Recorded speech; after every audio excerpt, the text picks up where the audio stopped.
तो मां हींअर आयुसि पियो त व्हाट्सअप ते हिकिड़ो मैसेज आयो छो त मां जंहिं डिपार्टमेंट सां रिलेटेड आहियां त हिकिड़ो मैसेज आयो त साईं हिते अफ़गानी पठाणनि खे सिपाही भर्ती कयो आहे त हिकिड़े लिखियो त साईं हीअं थियो मां चयो बिल्कुलु भर्ती थिया आहिनि ऐं 3 सालनि में 8000 अफ़गानी भर्ती थिया आहिनि सिंध में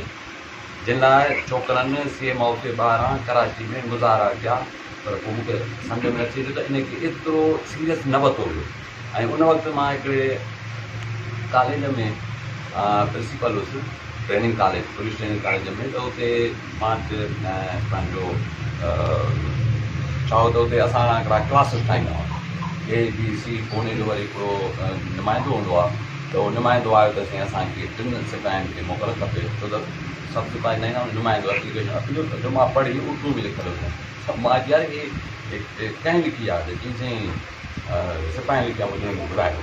सिपाही जेॾी महिल मुंहिंजे साम्हूं आया त मां चयो भई इहे आपने लिखी है पठवा साईं त उहो चुप थी वियो छो त हुनजो नालो हुजे जावेद त जीम अलॻि लिखी अलफ़ अलॻि लिखी वाव अलॻि लिखी ये अलॻि लिखी दाल अलॻि लिखी भाई तूं किथां अचे साईं मैं तो बनो थे हूं अरे बनो सां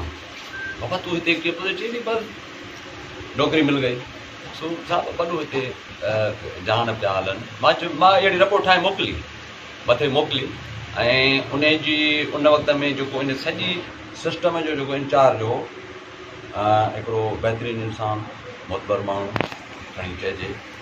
आफ्ताब पठान सॼी इन रिक्रूटमेंट कमेटी जो चेयरमैन हो ऐं उन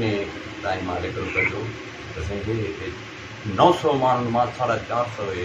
अथव बनू जा दीर जा या पिशार जा इहे छा तव्हां कंहिं खयां आहिनि वारा काॾियो ॾिठ सोचियो मसइलो आहे त साईं इहे ॻाल्हियूं आहिनि जेके असां लाइ विसागाती थियनि पियूं हर ॻाल्हि में विसागाती थिए पई केरु पुछण वारो कोन्हे केरु चवण वारो कोन्हे को